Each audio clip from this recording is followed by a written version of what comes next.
Puji Tuhan, kita telah membaca dari beberapa pasal dan kitab 2 Raja-Raja 24 menceritakan tentang seorang raja yang bernama Raja Yoas. Seorang yang kita kenal apa ayat yang kedua, Yoas melakukan apa yang benar di mata Tuhan selama hidup Imam Yoyada. Ada kata yang benar, Yoas melakukan apa yang benar, tetapi ada catatan selama hidup Imam Yoyada. Ada keterangan yang menuliskan tidak titik pada melakukan apa yang benar di mata Tuhan, tetapi ada tambahan selama hidup Imam Yoyada. Jadi imannya bergantung kepada manusia yang seringkali membuat kita tidak bisa berdiri tegak, karena iman kita bukan bergantung kepada Allah. Iman kita tidak hanya tertuju kepada Allah. Baik, tindakannya baik, memperbaiki rumah Tuhan. Ayat yang keempat, bermaksud memperbaiki rumah Allah. Ia kumpulkan para nabi, orang Lewi. Ia kumpulkan uang, lalu memperbaiki rumah Tuhan. Ayat yang kelima, tetapi orang Lewi tidak melakukannya dengan segera.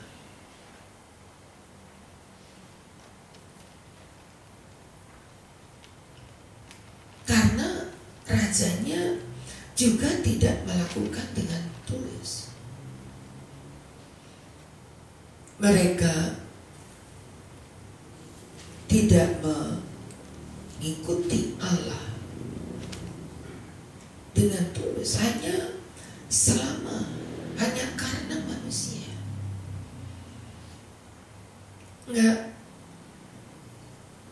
Tidak tulus, saudara. Betapa Allah dapat mempertimbangkan di mana iman yang tulus. Betapa Allah mempertimbangkan ibadah-ibadah kita dilihat oleh Allah. Apakah menjadi sebuah ibadah yang tulus kepada Tuhan atau ada embel-embel? Ayat yang ke-8, raja memerintahkan dibuat suatu peti dan ditempatkan di pintu gerbang, hingga orang membawa bagi Tuhan pajak yang dikenakan Musa.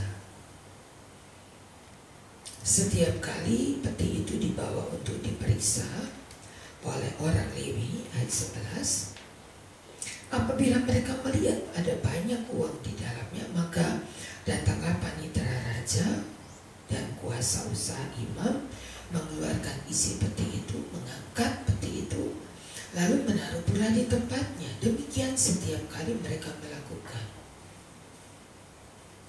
Lalu mereka memperbarui rumah Tuhan. Mereka mengerjakan untuk membangun kembali rumah Allah menurut keadaannya semula. Ayat yang ke-15, Yoyada mati. Setelah Yoyada mati, ayat 17, pemimpin-pemimpin Yehuda datang menyembah raja. Mereka, ayat 18, meninggalkan. Begitu Yoyada mati, siapa Yoyada tadi? Imam. Begitu Yoyada mati, balik lagi imannya juga mati. Karena mereka tidak beribadah dengan tulus kepada Tuhan. Mereka cuma beribadah karena manusia.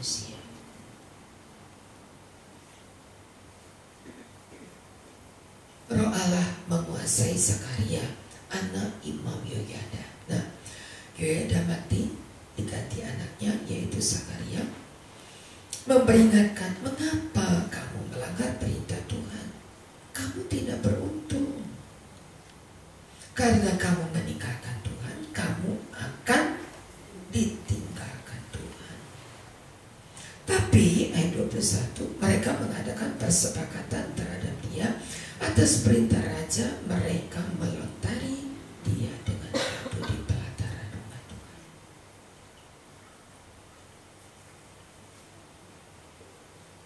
Sakaria mati. Dikasih peringatan, malah dia dibunuh. Akhir hidup Yoas,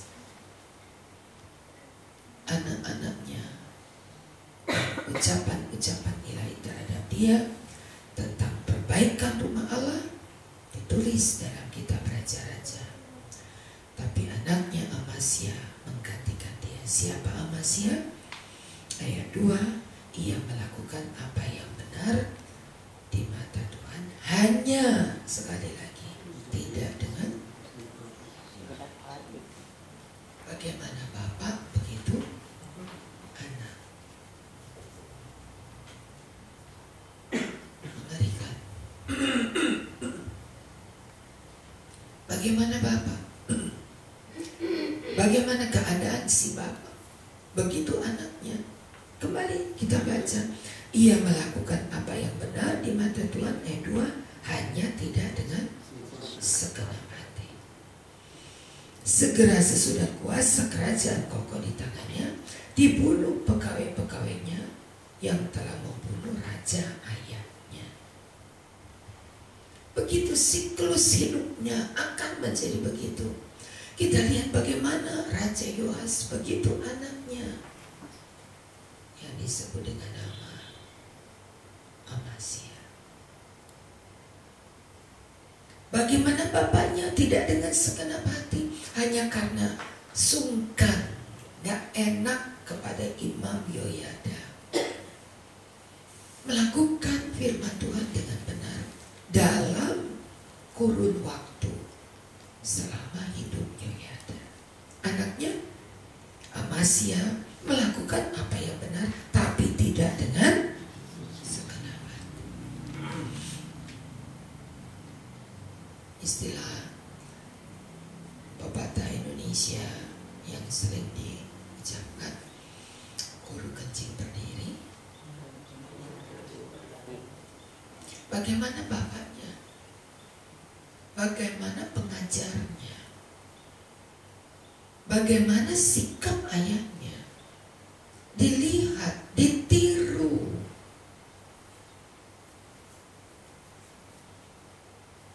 Sebab itu betapa penting menjadi ayah, menjadi bapak yang ada 6 tuntutan tanggung jawab. Satu di antaranya adalah menjadi pengajar. Karena apa yang diajarkan oleh bapaknya, walaupun tidak diucapkan, duduk, bapak mau ngajar, tapi cukup dengan melihat sikap bapak. Padahal yang lebih lama bersama dengan anak adalah ibu, tapi yang ditiru bapak. Karena yang ditugaskan untuk mengajar, untuk mendidik, itu adalah bapak. Ibu diberi tugas memelihara, kasih makan, membesarkan. Tapi untuk mendidik, mengajar adalah bapak.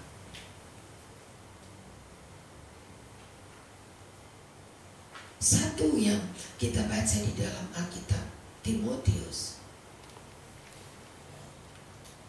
Dalam 2 Timotius berkata bahwa Timotius memiliki iman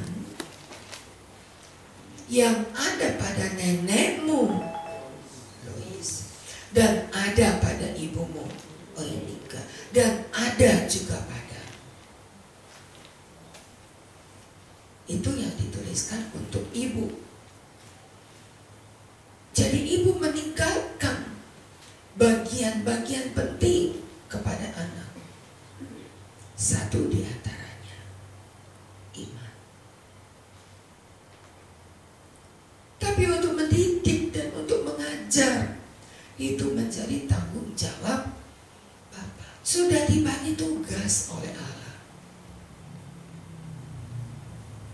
Apakah kita mau meninggalkan warisan kepada anak-anak kita dengan cara yang salah? Apakah kita mau meninggalkan mereka warisan-warisan yang baik? Seperti bapaknya begitu anaknya.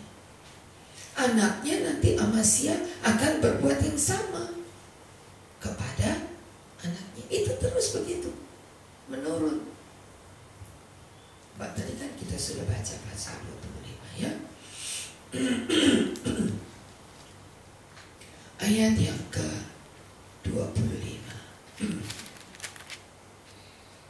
Pasal 25 ayat 25. Amasya bin Yoas Raja Yehuda hidup 15 tahun lamanya sesudah Yoas bin Yoas Raja Israel mati. 26. Dari riwayat Amasya dari awal sampai akhir, bukankah semuanya itu tertulis dalam kitab raja-raja Yehuda dan Israel? Sejak Amasya menjauhi Tuhan, orang mengadakan persepakatan melawan dia di Yerusalem. Sebab itu larilah ia ke Lakis.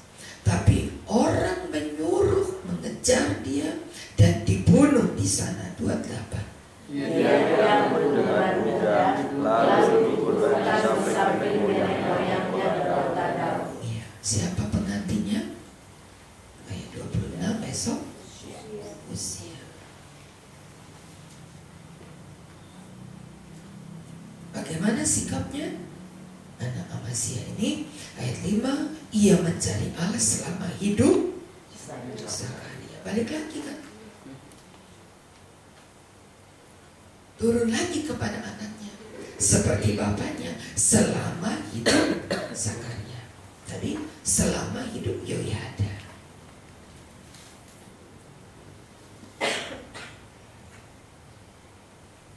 Usia.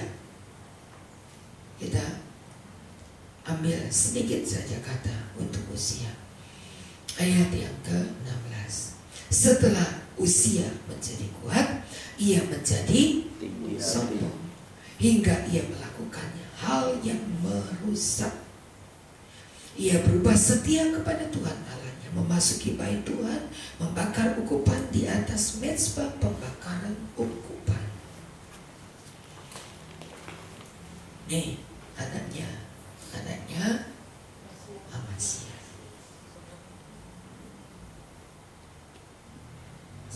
Sedikit saja.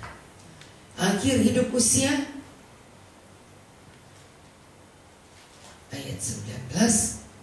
Usia dengan pokor ukupan di tangan untuk dibakar menjadi marah karena ditegur oleh para imam, dan timbullah kusta pada dahinya. Ayat 21. Usia mati dengan penyakit kusta.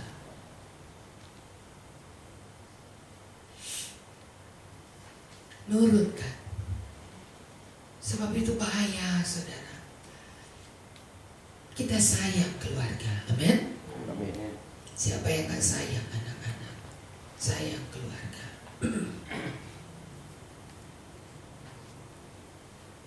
Dan kalau kita sayang keluarga, beribadahlah dengan benar.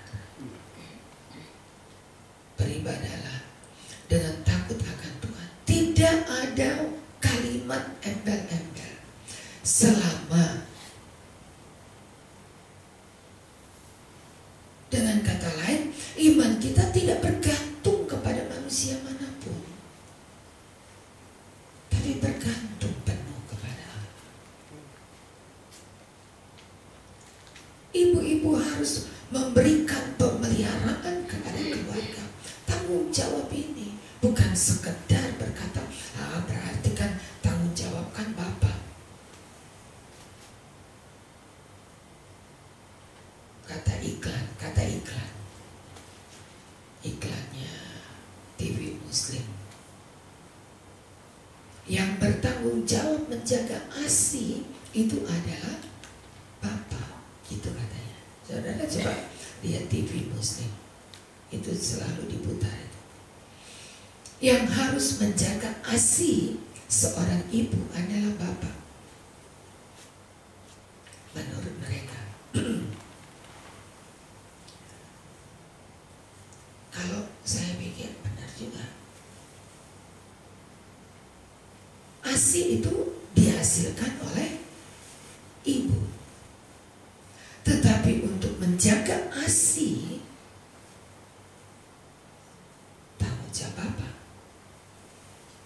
Kenapa begitu? Karena apa yang dimakan oleh ibu itu yang menentukan kualitas ASI. Sedangkan apa yang dimakan ibu adalah hasil pekerjaan Bapak. Kalau pekerjaannya nggak benar, maka makanan yang diasup oleh ibu nggak benar. Akibatnya ASINya nggak benar.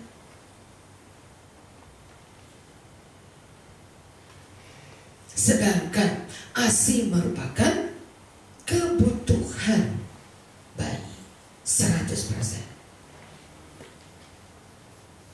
Anak yang kita lahirkan itu akan jadi baik atau buruk tergantung ASI. 6 bulan pertama ASI seorang ibu mendatangkan kekuatan, membentuk imun yang terbaik dalam tubuh bayi. Kalau ada ibu menyusui sampai anak itu umur 3 tahun, itu nggak benar. Karena ASINya sudah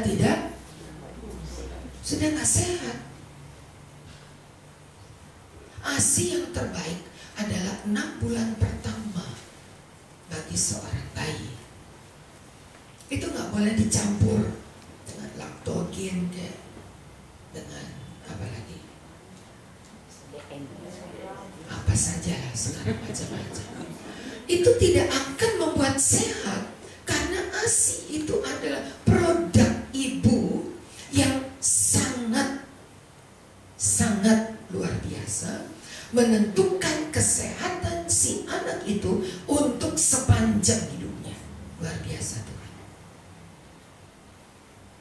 Kalau ada ibu yang tidak mau menyusui, itu benar-benar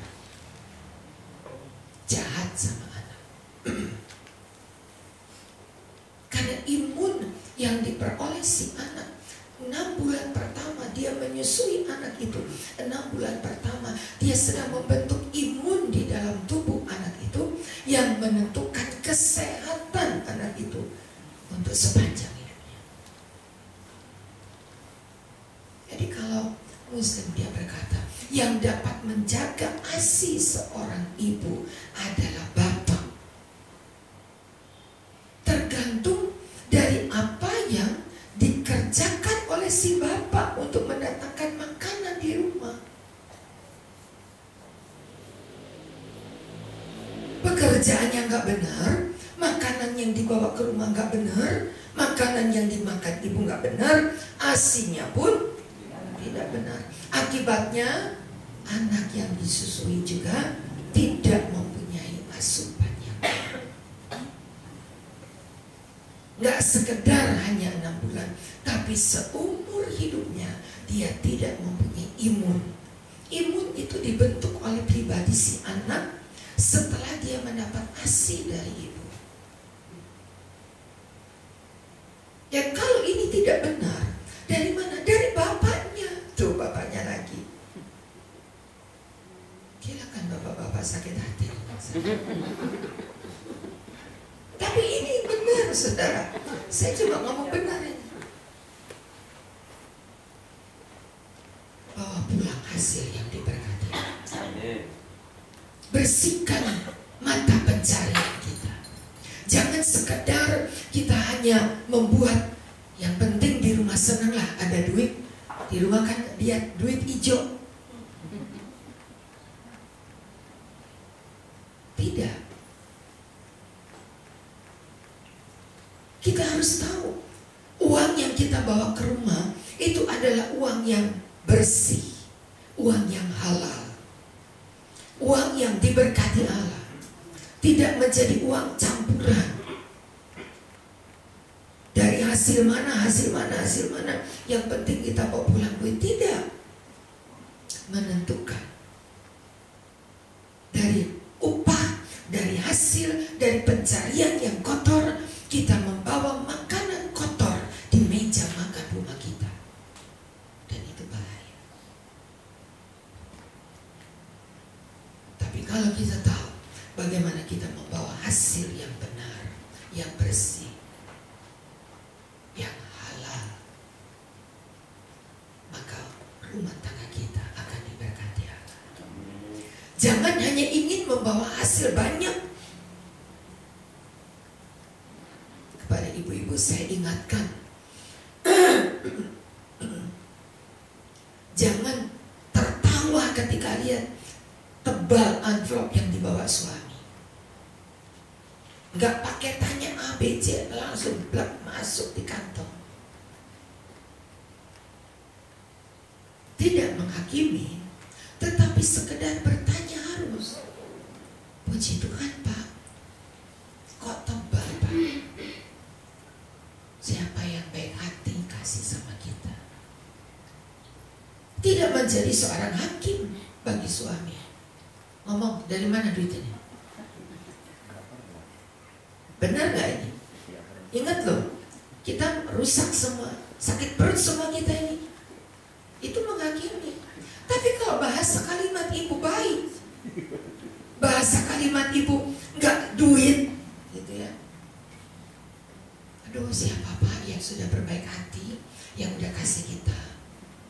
Ada kalanya suami bilang, udah istri diam aja di rumah, gak usah tahu dari mana. Pokoknya kamu tahu ada duit kan? Salah jawaban itu. Karena menentukan untuk rumah tangga kita, keluarga kita ada makanan-makanan yang diberkati Allah. Ada kualitas makanan yang bersih, ada kualitas makanan yang diberkati Allah, supaya anak-anak kita mendapat makanan yang diberkati Allah. Kita butuh uang, siapa manusia ada butuh uang. Tapi kita harus tahu bagaimana kita mendatangkan uang. Tidak sekedar hanya karena ada uang.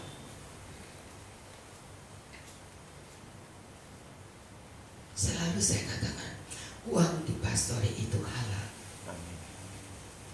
Karena 1000% itu dari Tuhan.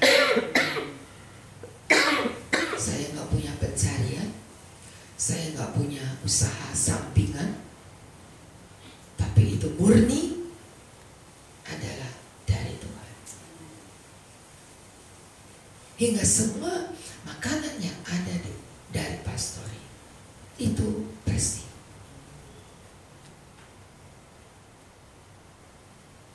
Menjaga saudara, manusia apalagi di akhir zaman ini, kalau udah lihat duit, aduh, lupa daratan, ingat lautan, jebur dia. Yang penting duit, rusak deh.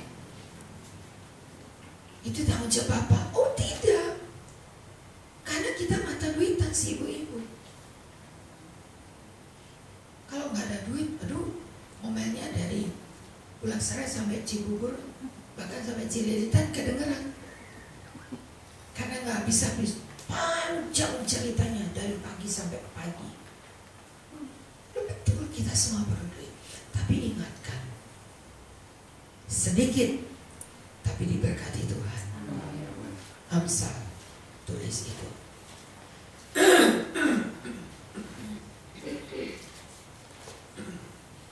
Pasal 15.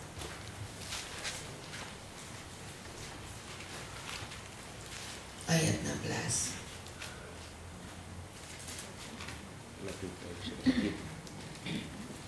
Ibu-ibu baca Amsal 15 ayat 16. 3, 4. Lebih baik sedikit garam dengan disertai takut akan Tuhan daripada banyak harta dengan disertai kecemasan. Bapak 17.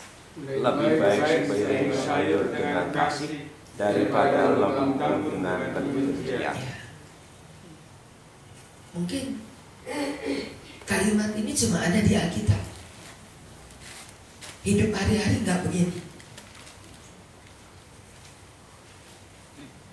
Nggak ada orang mau sedikit, maunya. Jadi ayat ini cuma ada di Alkitab. Tapi yang ada di Alkitab ini yang paling benar. Jadi silakan ambil kalimat firman Tuhan jadi pola hidup kita atau pikiran kita. Yang sedikit disertai takut akan Tuhan itu lebih baik. Mana ada sejabat sekarang orang mau dikasih, "Mak, ini sedikit ya, tapi disertai takut akan Tuhan." Ya makan aja takut akan Tuhan. Tapi kalimat firman Tuhan itu benar, saudara. Yang sedikit tapi disertai takut akan Tuhan jadi banyak. Begitu loh. Banyak karena korupsi, pungli ditangkap. Kalimat firman Tuhan itu yang paling benar. Sepiring sayur lebih baik dari lembu tambun. Supaya keluarga kita jadi sehat. Karena lembu mendatangkan sakit, sayur mendatangkan kesehatan. Itu kan benar kan? Firman Tuhan selalu benar, saudara. Mau ngelawan. Makanan yang ditetapkan di kitab Kejadian, makananmu adalah sayur-sayuran dan buah-buahan. Kita yang suka lembu tambun. Jadi kita yang kena penyakit. Lembu adalah binatang daging yang sangat menentukan adanya kanker di dalam tubuh manusia. Daging. Kau boleh makan daging? Boleh. Kenapa gak boleh? Hak saudara kok mau makan daging anjing, daging bebek, daging kambing, daging orang.